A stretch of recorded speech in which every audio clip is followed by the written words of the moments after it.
In a time of ecological deterioration and political unraveling in the United States, it really does feel like the world is on fire. As a dance artist, I return to the body, and I research the intersections of ecological consciousness, visceral physicality, and communal presence that is rooted in care and radiance. I study grief and its connection to resilience in ways that are similar to this book. Grief and Revolution in a World on Fire, From the Ashes, explores grief as a private but also collective condition.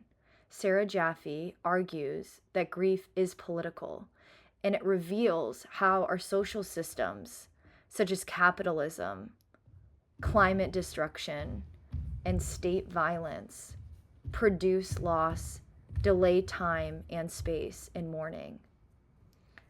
Sarah Jaffe is a journalist, writer, and podcaster living in London. She's the author of Work Won't Love You Back, How Devotion to Our Jobs Keeps Us Exploited, Exhausted, and Alone, Necessary Trouble, Americans in Revolt, and From the Ashes, Grief and Revolution in a World on Fire.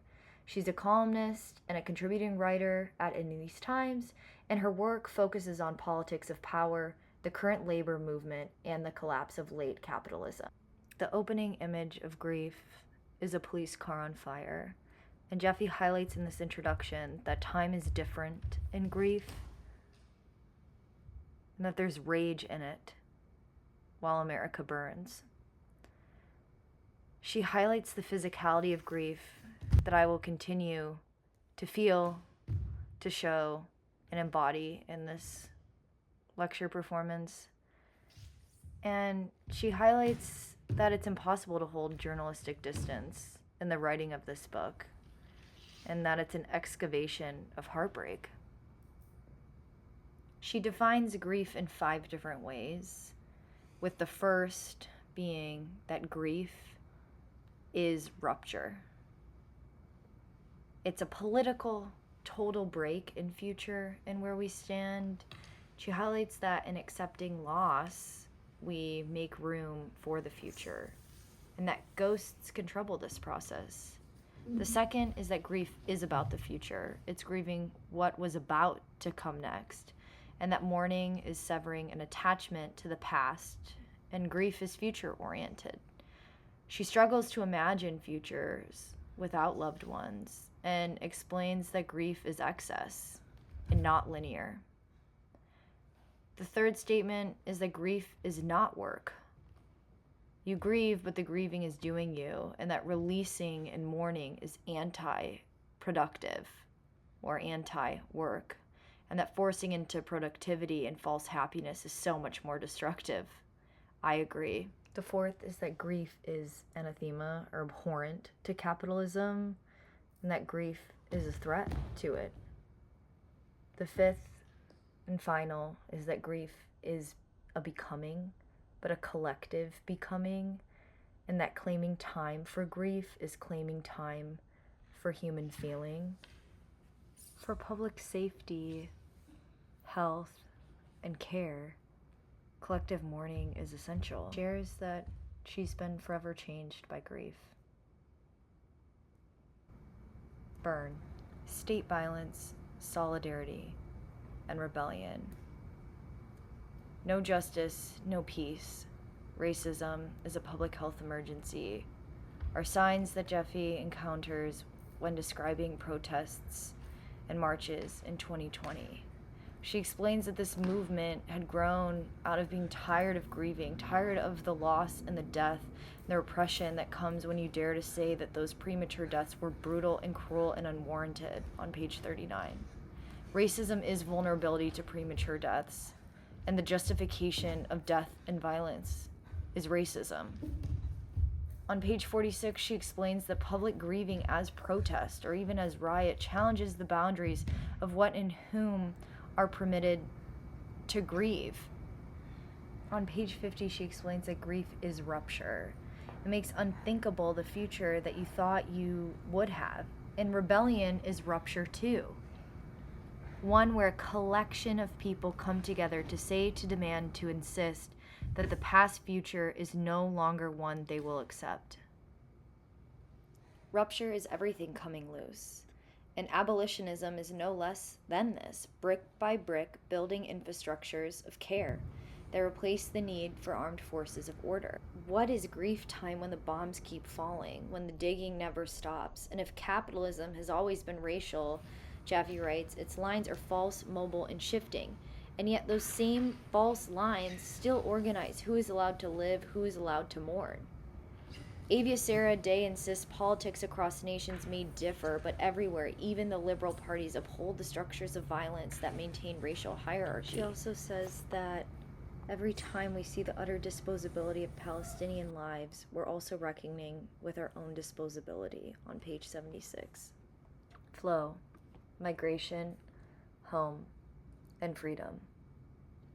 This chapter reminds us that borders are not natural. They're decisions and performances of choice, a choice to rescue or let drift. Jaffe writes that the border is a process as much as a place, a global communications technology that divides people into hierarchies that are strict and flowing. Its logic has always been colonial. Deportations serve as an arm of violence, and the border acts as colonizers' one-way door. The border is a war that produces racism, produces violence and suspicion and precarity and despair, Jaffe writes on page 95. The United States tied citizenship to race from its beginning, the legacy that continues every time someone sacrifices their family for work or their body for a job. And the hostile environment, as Jaffe names it, inserts the border into every interaction. Renting, schooling, healing, breathing. Papers must be shown to live. But flow persists. Idane Altamirano was seen as a bridge, and her experience of immigration was one of synthesis. She left her home and her family and their particular beliefs behind, but still carried with her the history of her country and a fierce love for her people. And she blended that with a new political edge she developed while organizing against her landlord, Jaffe explains on page 100. The exploitative apartment shop became a sky without limits. The breaks serve as Jaffe's personal connection to grief, and the first starts with her father getting sick in 2017. She explains that old illness and grief are not separable and that grief is throughout the whole body, and saw that his broken heart was damaging his body. She ties here her personal connection to politics and to grief, and that grief will undo you, break you down, and if you're lucky enough, maybe it will remake you at the end. Or that you remake yourself, she says on page 36. Grief is in the body, of course. In the second break, she explains how her family does not grieve, especially her mother, and that grief is a lived fog. Her need to uproot, reroot, and let grief find places in the body manifested here. In the third, she explains that her father worked himself to death, and she worked and worked and worked. That grief isn't linear. She was trying to simply work through grief, but it didn't work. Dig. Deindustrialization, work, and meaning.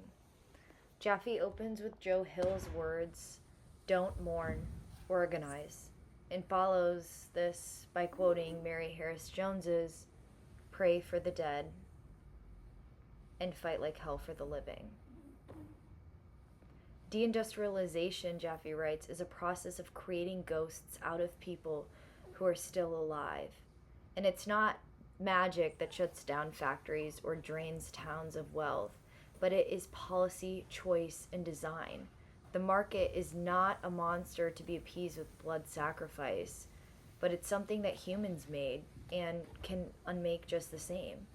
Deindustrialization is a haunting, and what haunts us, Jaffe says, is the myth that the heroic white male worker, all made of muscles and pride, Down in the bowels of the earth, or the dark satanic mill, or the super factory, grease smeared and skilled, tells us a lot about what is being grieved, even if it is, at the end of the day, still a myth. She goes to explain how war also solidified the concept of essential work during COVID, and that neoliberalism, splintering of social solidarity and collective action, is what also breaks us into parts and forces us to compete against each other. We now live in a service economy, and that shifted greatly in the 1970s, where quote-unquote good jobs were eliminated, and there was an increase in job dependency to live, but it led to a begging for work. Capital feeds on our living labor until it burns through us.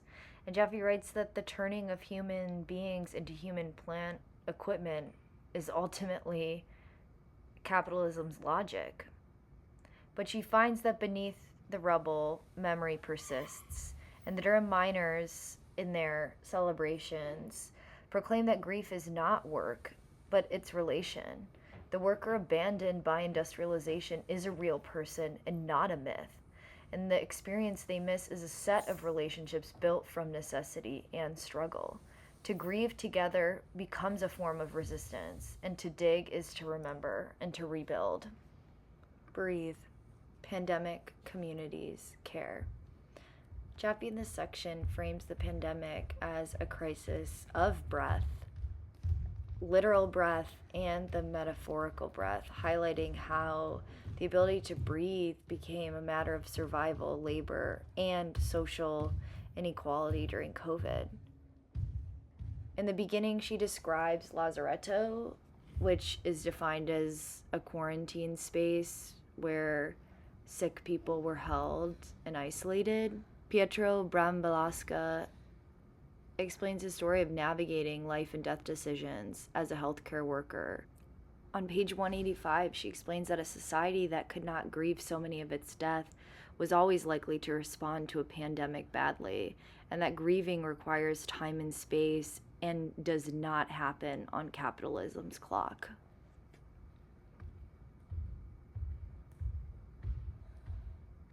Breaks 4 through 6. In the fourth break, she explains turning 40 during lockdown and feeling like she was in suspended animation.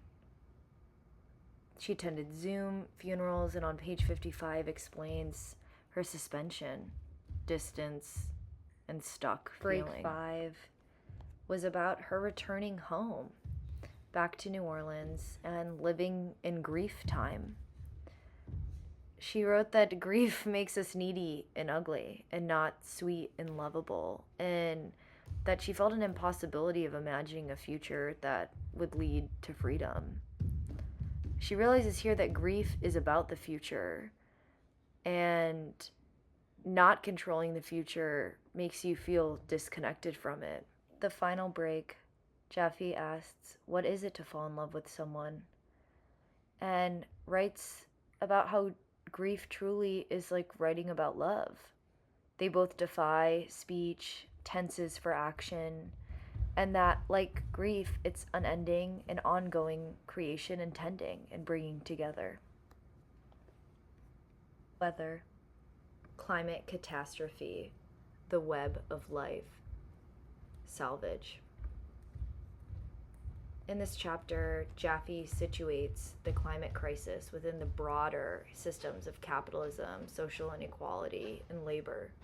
She emphasizes that ecological devastation is not a natural inevitability, but actually the result of human-driven systems of accumulation, from industrialization to fossil fuel production. Hurricanes, fires, floods, and other disasters disproportionately impact the most vulnerable, while a mobile workforce of second responders is exploited to clean up the consequences. Jaffe highlights the environmental harm that is inseparable from the exploitation of labor and the prioritization of profit over life, making climate crisis a present, unevenly distributed reality rather than a distant threat. In the sacrifice section, she traces the historical roots of environmental injustice from colonial violence to modern sacrifice zones where communities are made expendable. She draws parallels with movements like the ghost dance and indigenous-led environmental fights, and shows that resistance to systemic destruction has long been a part of social inequality. In Salvage, she explores grief as a collective and sustaining force, contrasting it with individualized guilt promoted by neoliberal frameworks. Communities living closest to environmental destruction embody care and resilience, treating land and water as friends or even as kinship. Jaffe argues for the sustainable, slow forms of engagement that prioritize rest, care, and collective action over capitalist imperatives of endless production, framing climate crisis as a long-term lived reality requiring both resistance and repair. Capitalism is exploitive, and the climate crisis is not a problem for the future. It's a problem that is here and now and unevenly distributed. The planet is on fire, and some of the fires are set in protest and outrage at what the world we have been born into looks like. The world is killing us, she exclaims on page 204. Conclusion.